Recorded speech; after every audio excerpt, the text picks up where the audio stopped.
Itu jangan pernah patah semangat untuk berkarya.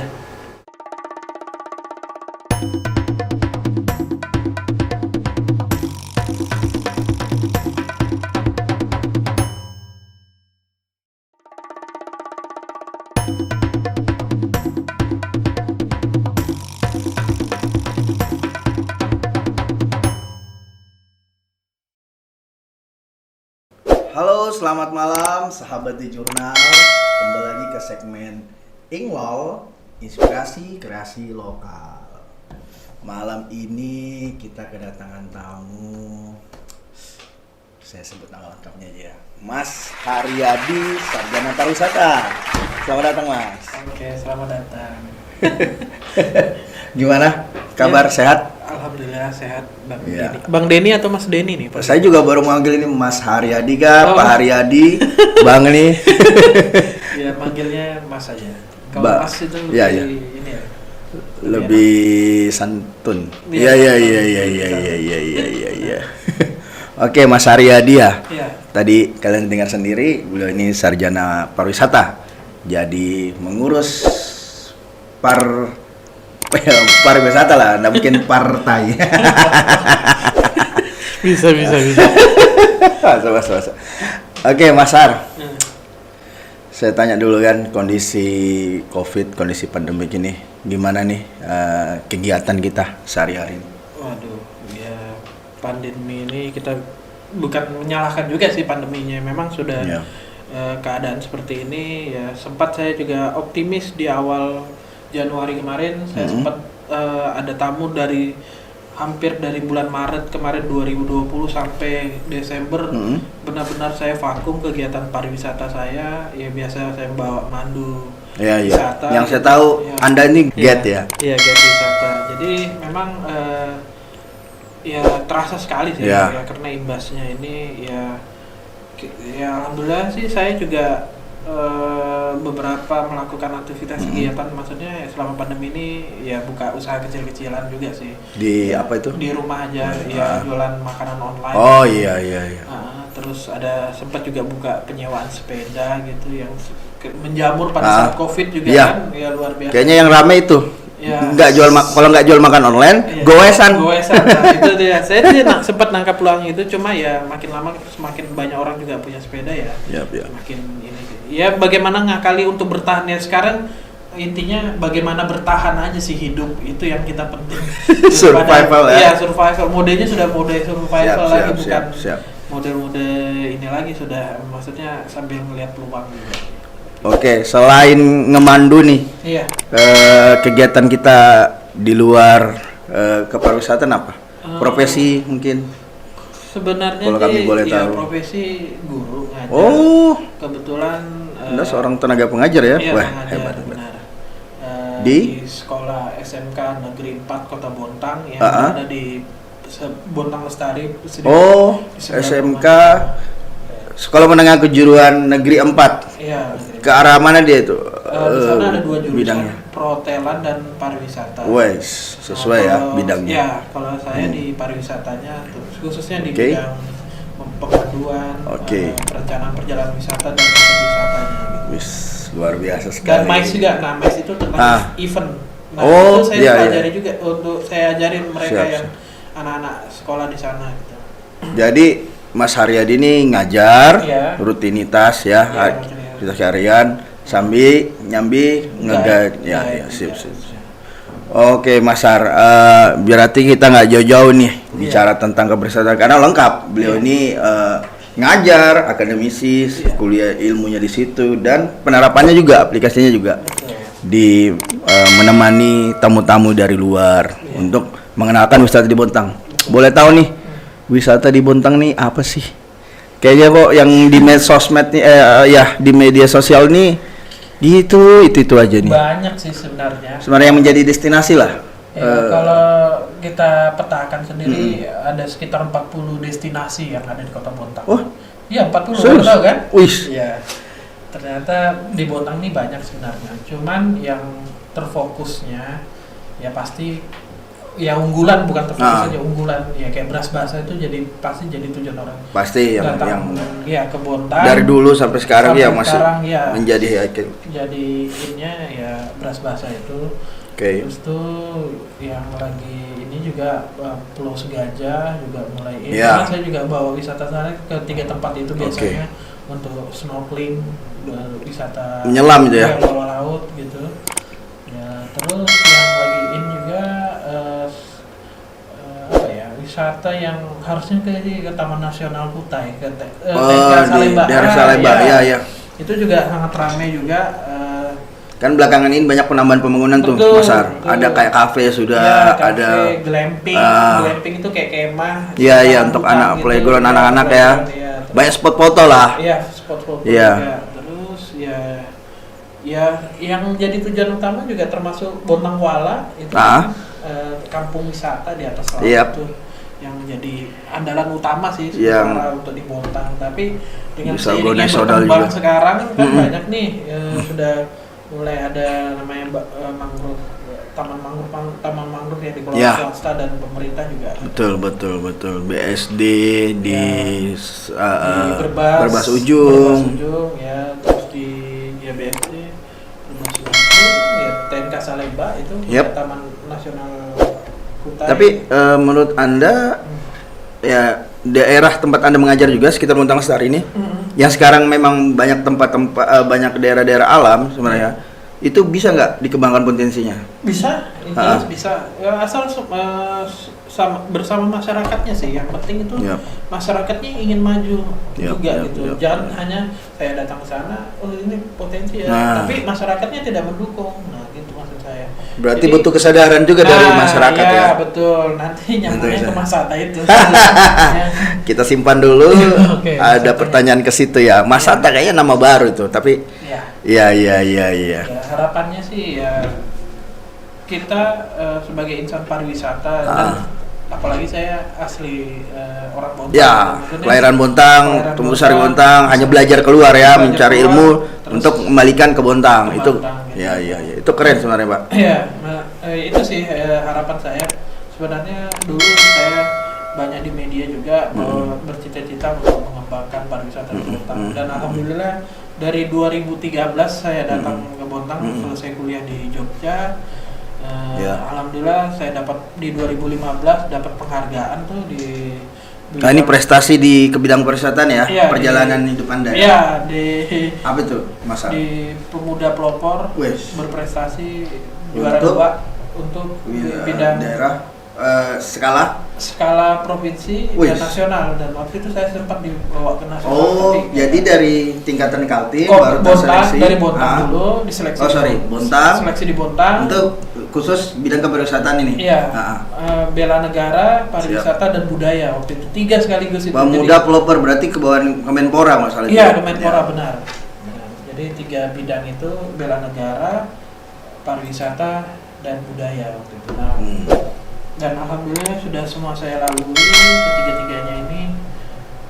Ya banyak sih proses ya jatuh bangunnya juga sih. Betul. Di 2013 saya waktu itu datang ke Bontang Kuala, kebetulan di sana ada kelompok pengawas nelayan, kelompok nelayan pengawas terumbu karang. Oke. Dari nelayan mereka? Iya, dia kelompok nelayan. Ya, mereka mengawasi. Ada spot-spot terumbu karang yang perlu dijaga di sekitar wilayah perairan Bontang. Iya, perairan Bontang. Iya. Di saat itulah saya berpikir kalau mereka ngawasin aja cuma hanya aktivitas jadi pengawas gitu, ya semua sih orang bisa ngawas. Cuman yang bisa menghidupin mereka deh gini, misalnya kegiatan mereka ini sebenarnya bagus gitu, didukung gitu kan. Cuman pada prinsipnya mereka juga butuh makan hidup, kehidupan gitu. Pemasukan ekonomi, peningkatan ekonomi. Ya sempat ada istilahnya crash juga, maksudnya antara teman-teman pengawas dengan yang mencari ikan. Jadi mereka ini Mas, itu tadi terumbu karang dia semacam, kalau misalnya di tumbuh-tumbuhan di darat dia sejenis flora langka kah atau gimana? Iya. Maaf, saya nggak bisa menyelam, berenang pun nggak bisa. Jadi saya kurang tahu ini dari bawah Laut Bontang yang wah ini apa ini? Iya, sebenarnya potensi di Bontang ini sangat bagus sekali. Potensi baharinya gitu. Karena kita lihat terumbu karangnya juga masih yang bagus lah, banyak juga yang masih yang langka unik-unik gitu kan, yang bisa tidak bisa ditemukan daerah lain, ternyata di Bontang ada gitu. Ya memang luas wilayah Indonesia ini kan perairan, karangnya juga bagus-bagus kan gitu. Lagi 70% wilayah Bontang ya laut, air. Iya benar. Nah pada saat mereka menjaganya ya memang unik di situ. Cuman ya uniknya apa di situ? Uniknya ada di terumbu itu. Iya, terumbu karang. Nama spot yang saya biasa bawa itu namanya Gelembung Laut Abadi. Wah, abadi? Iya. Di Bontang ada yang abadi, berarti maksudnya gelembungnya ini enggak mati-mati. Betul. Abadi kekal, wih. Iya. Abadi nan jaya. Iya, jadi itu di daerah mana, Mas? Di daerah spot Tombok Batang namanya. Di depannya itu nama daerah.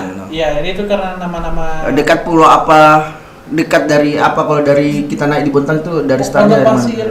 Iya, Bontang Kuala agak sekitar 20 menitan lah dari ke sana Segajah. Iya, sananya lagi Segajah. Dia agak ke tengah dia posisinya. Nah, memang dilemanya tadi itu para pencari ikan dengan si pengawas ini. Pengawas terumbu. Nah, karena pencari ikan ini kan banyak aja aktivitasnya, bukan hanya mancing aja. Ternyata mereka melakukan illegal fishing. Iya, illegal fishing. Nah, illegal fishing seperti pengeboman ikan. Terus ya motas itu kayak ngeracun gitu kan.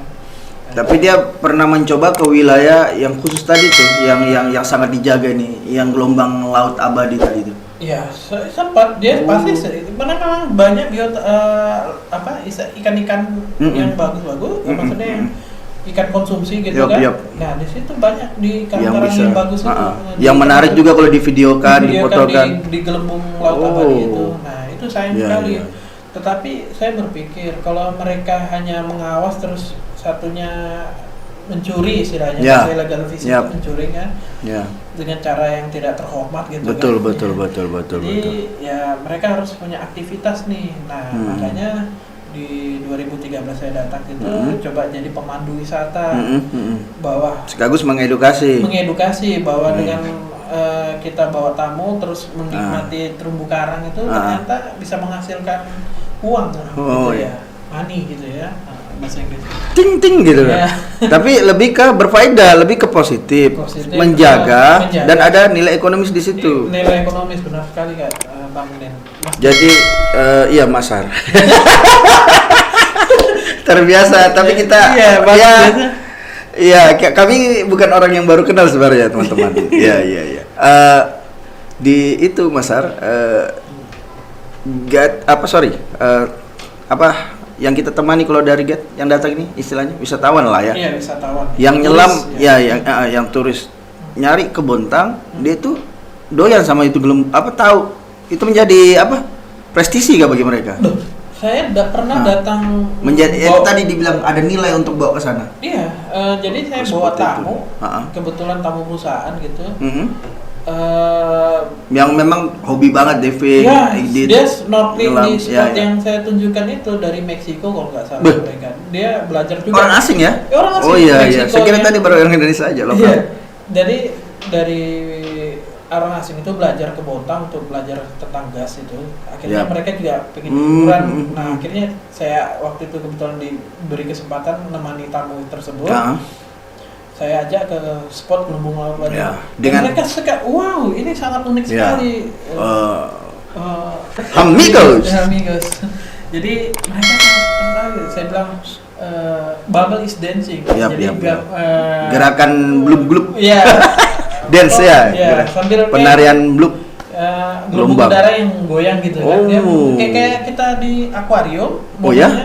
Kayak aerator itu ya atau ikan gunung kayak gitu modelnya. Tapi ini di alami dan enggak pernah mati gitu. Maksudnya enggak pernah padam. Terjadi secara proses alam. Iya, proses alam. Jadi ada uniknya juga bahwa di situ belum ada penelitian mengenai bahwa di situ atau ada gunung berapi atau pipa. Wah, ya itu. Nah itu harusnya peneliti, ya saya sempat. Mungkin logikanya secara kimiawi kalau ada gelembung bisa ada gas ya. Iya, dan ya beracun kan. Saya sempat Ya.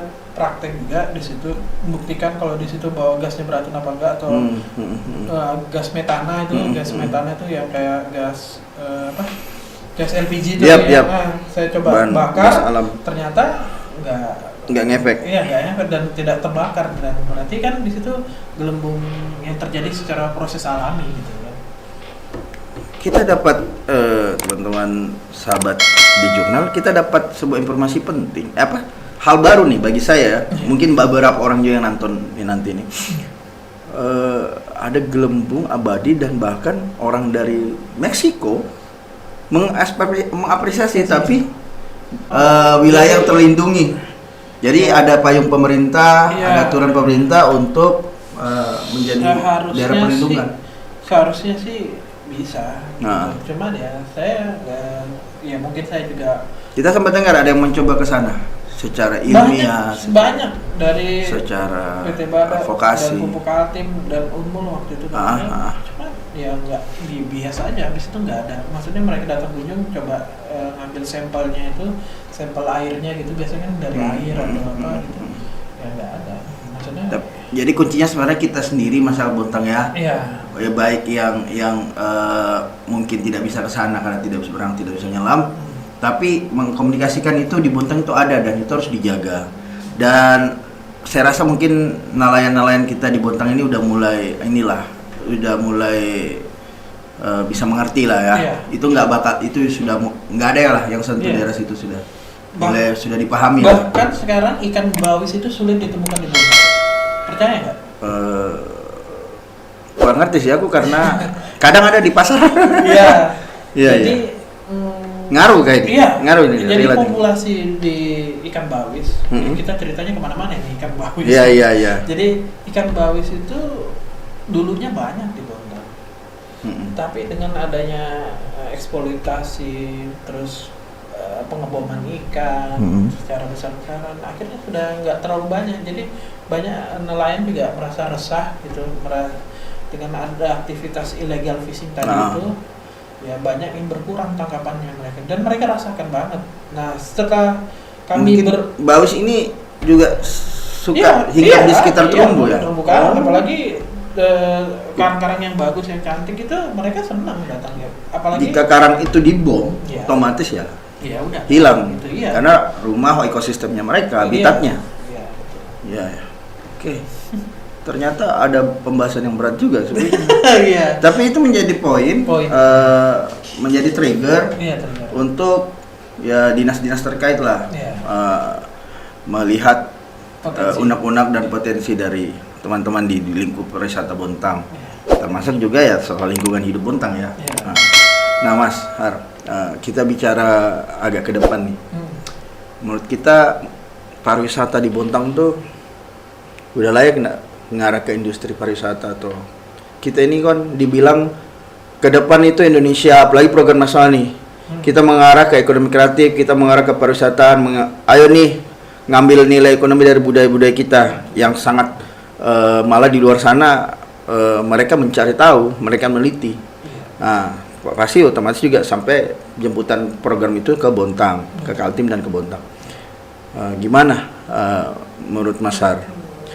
Saya bilang pelaku ya jelas, Anda ini pelaku, penggiat ya jelas. Anda ini lebih pariwisata daripada pariwisata. Iya, makanya saya secara ilmu juga. Iya, secara akademis. Bisa nggak sih? Ya. Atau ini kota ini kok masih setengah-setengah gitu loh? Ya, gimana ya? Peluang itu pasti ada. Ya.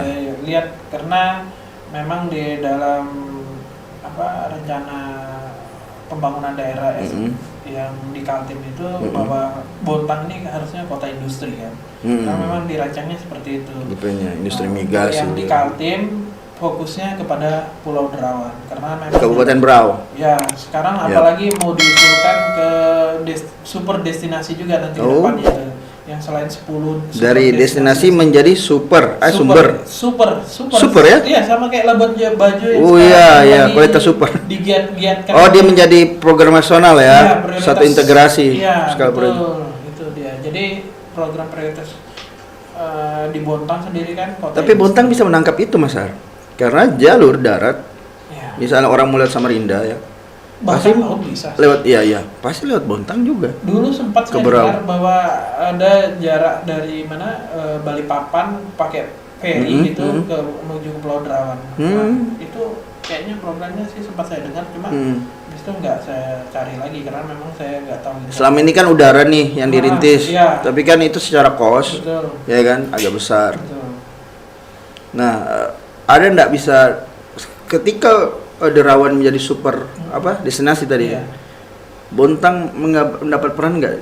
Bisa sih sebenarnya. Bisa sebenarnya kan? Ya karena menurut saya yang sempat saya sering diskusikan juga bahwa Bontang ini selain kota industri, yaitu tadi kota industri, terus tuh bisa juga jadi industri pariwisata. Iya. Karena gini, sebenarnya banyak pelajar-pelajar kayak dari UGM, ITB, mereka belajar ke sini. Nah itu kan sebenarnya wisata edukasi kan, belajar ke perusahaan-perusahaan besar yang ada di kota Bontang ini.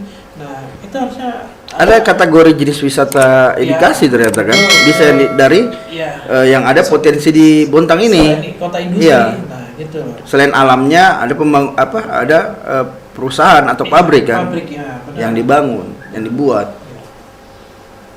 Itu bisa menjadi sebuah wisata edukasi ya. Iya bisa. Jadi kategori secara ilmiah ya. Tadi itu betul. Itu bisa itu. Itu kan maksud mereka datang ke sini kan menggunakan pesawat, menggunakan kendaraan bis kan.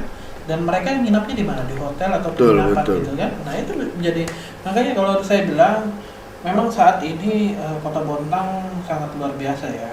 Apalagi sekarang tambang sudah mulai berkurang, sudah mulai ditarik. Nah, ke depan harus Bontang mulai berpikir. Berpikir nih apa nih yang bisa kita kembangkan di Bontang nih. Kalau kita hanya berbicara migas, ya dulu orang tua saya juga gitu. Kita pulang ini kerja di perusahaan ya gitu ya, kerja di perusahaan. Image Bontang yang kondensat, migas.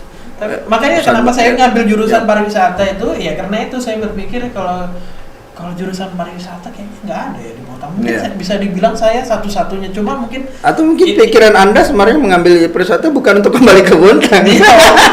Sebenarnya pengen jalan-jalan ke Bali misalnya ya kan, Bali, memang top wisata internasional. Terus ke Bandung, Jogja, keliling belajar hampir seluruh Pulau Jawa dan Bali saya sudah pelajari karena memang saya dulu senang traveling juga, termasuk wisata-wisata yang ada di Jawa ya, Semarang, ya Malang, Surabaya, itu hampir semua seluruh kota saya pernah. Pengalaman Mbak lumayan lah di kota-kota lain melihat, menangkap potensi. Ya kalau di sana mereka itu hidup dari pariwisata sebenarnya.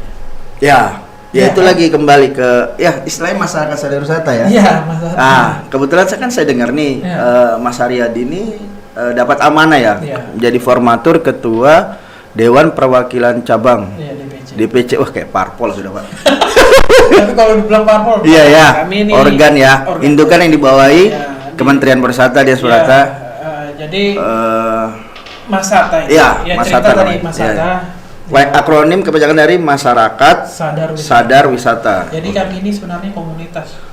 Bukan partai, bukan organisasi atau apa, tapi secara ininya organisasi. Penamaan lembaga lah. Iya, penamaan lembaga, organisasi, tapi sebenarnya komunitas ya di mana masyarakat itu sadar akan wisata itu kan. Jadi kita kalau nggak kita sendiri siapa lagi gitu mau majukan pariwisata Bontang gitu ya. Apalagi dengan adanya media Mas Denny dan kawan-kawan, The Jurnal Indonesia ya. Kami lagi rintis dan kembangkan. Nah itu sangat luar biasa yang bisa mau mendukung saya nih. Saya sebenarnya sudah banyak pengalaman tapi tidak punya wadah sebenarnya.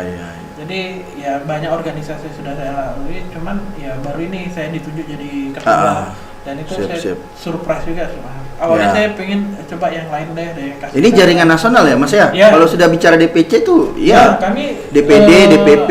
Ketua kami itu langsung link. Kebetulan Mas Atta ini peta perjalanannya dari Bali kami. Dibentuknya 2019. Itu cikal bakalnya dari Bali. Pertemuan antar komunitas atau penggerak pariwisata dengan kementerian, karena banyak kan kementerian pasti kunjungannya ke Bali kan. Oke. Akhirnya mereka di sana ketemu, ngobrol-ngobrol, oh ya sudah kita buat komunitas ini deh, Mas Hatta, gitu kan. Akhirnya berkembang. Dari komunitas menjadi sebuah organisasi ternyata. Ya. Pelantikannya nggak lama lagi ya, di launching di Kaltim nih ya? Iya benar. Mas Hattanya. Kami kebetulan dilantik bersamaan dengan DPD ya, Kalimantan Timur, yang sudah sebenarnya mereka sudah dilantik duluan sama DPP. DPP. Waktu itu mungkin sowan aja mungkin ke wakil gubernur Pak Hadi Mulyadi mengenalkan Mas Hatta ini apa. Dan direspon respon baik ya. Respon besar ya malah ya. Beliau jadi dewan pembina masalah di pusat di provinsi ya. Bahkan wakil gubernur ini jangan hanya komunitas, kalau bisa aja ODP nih terkait dengan pariwisata. Misalnya ketahanan pangan nih. Kan mereka biasanya kalau ketahanan pangan itu kan berkebun nah itu bisa jadi wisata. Nah, konsep masyarakat sadar wisata itu lebih kemana Mas? Kembangannya tuh atau platformnya? Kami sih sebenarnya tujuan dan visi dan misinya ya arahnya menghubungkan sih sebenarnya dengan lembaga pemerintah dengan masyarakat yang bisa mau dikembangkan desa wisatanya gitu. Wilayahnya lah. Ya wilayahnya gitu. Jadi sebagai narahubung juga. Oke. Dan juga UMKM. Sekitar situ. Iya. Maksudnya kalau diadaptasi di Bontang kayak kelurahan atau RT itu ya? Iya. Nah, dari situ berkembangnya apa nih? Iya. Jadi itu hal baru Mas nanti di Bontang kalau begitu. Iya, Bontang saya rasa belum ada. Mereka banyak berdiri sendiri. Termasuk HPI. Saya kan juga di HPI, Himpunan Pramuwisata Indonesia. Itu kan skupnya cuma pemandu wisata. Asita ya, sementara Asita di Bontang tidak ada, itu asosiasi travel. Nah, harusnya ya kumpulan ya pengangkut atau pengusaha di bidang travel ya. Travel harusnya itu di sini saya pernah dengar itu asosiasi sopir travel Bontang kalau nggak salah itu. Iya, itu ada di terminal. Iya, di terminal kalau nggak salah itu ada asosiasinya. Cuman lebih ke lokal aja dia, lokal. Kalau yang Asita ini langsung ke pusat juga. Oke. Langsung dibawa kementerian. Terus, HPI juga dibawa. Apalagi tuh? Terus komunitas atau organ wisata. PHRI itu perhotelan tentang hotel-hotel yang ada di Bontang. Asosiasi hotel. Terus ICA Indonesia Asosiasi Chef. Nah waktu itu sempat kayak sering tuh ada beberapa kegiatan sebelum COVID nih. Iya, jadi sempat ketuanya juga orang dari Koki ya, chef itu kan. Sempat orang Bontang juga yang jadi ketua DPD. Ininya saya juga pernah mendengar Pok Darwis. Ya, Pok Darwis juga. Nah, kalau itu kelompok sadar wisata yang di bawah binaan Dinas Pariwisata, karena itu memang program kan di lembaga. Nah, harapan kami sih sebenarnya ini selingkar nih. Iya, selingkar sebenarnya. Nah, dengan adanya komunitas Masata ini kita merajut lah istilahnya, karena saya rasa saya juga pernah berkunjung ke memang kota yang memang coraknya wisata ya, Bali, Jogja. Beberapa di situ yang memang masyarakatnya yang sadar untuk mengembangkan wisata. Pariwisata benar. Karena mereka dapat keuntungan ekonomi dari belajar itu UMKM. Iya. Makanya Nah, Bontang perlu mungkin kita merangsang beberapa warga untuk ke situ ya. Iya, apalagi Pak Menteri yang baru ini luar biasa. Sandiaga Uno ya. Iya, kebetulan saya ngefans banget sama dia, sempat saya dapat merchandise-nya itu. Saya itu tidak sengaja itu dapat acara apa? Saya ikut webinar gitu kan. Saya sempat cerita juga tentang pariwisata. Gimana kondisi pariwisata? Kuis atau gimana?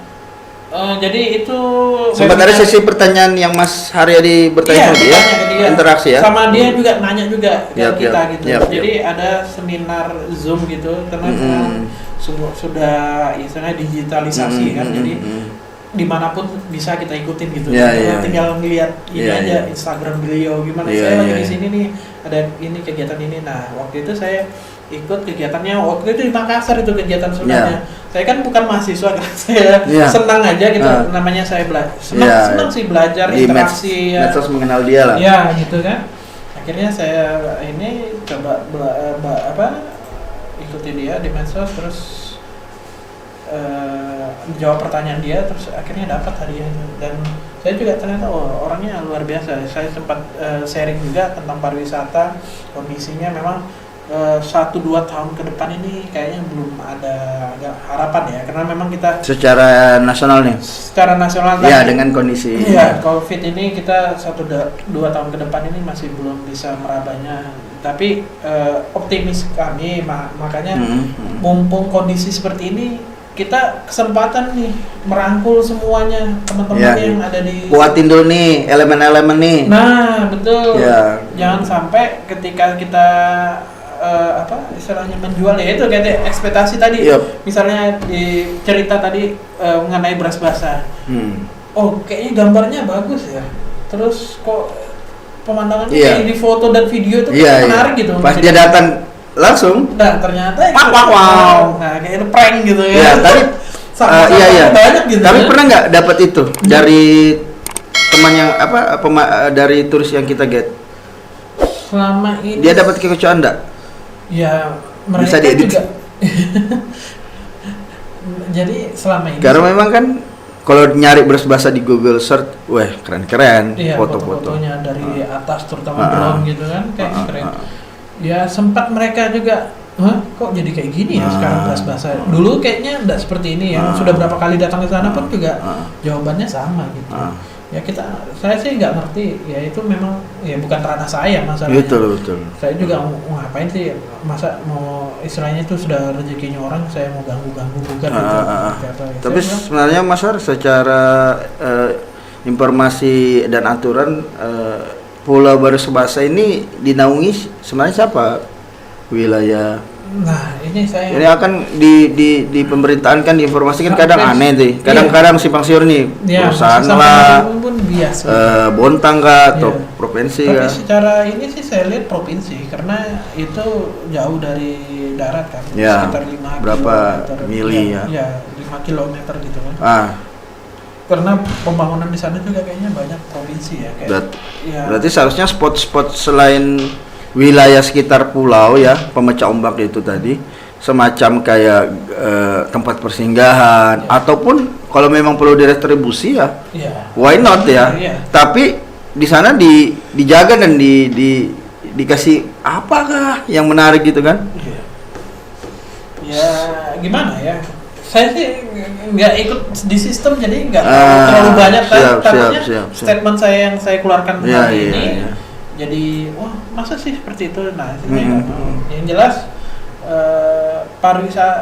beras basah itu harus dikelola secara baik dan yang pasti efeknya juga saling menguntungkan kan.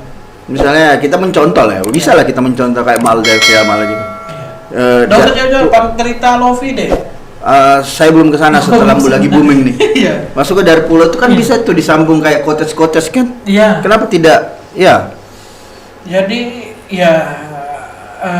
beras basah itu homestay di atas laut kan beberapa itu sudah ada sekitar pulau sekitar BK cluster dari laut BK. Kalau dibuat di situ sih memang bagus tapi kita harus butuh kajian-kajiannya sih jelas mengenai tata ruang lah itu tata ruang betul. Sebenarnya maksudnya apakah itu memang wilayah untuk pengembangan wisata kan? Betul. Terus itu wilayah termasuk itu sekarang kan kemarin sih baru dengar juga disahkannya di DPRD rencana induk pariwisata daerah provinsi nih Bontang ya? Bontang ada progres di Perda Bontang ya? Iya Perda Bontang baru aja di rencana induk pariwisata daerah. Oke.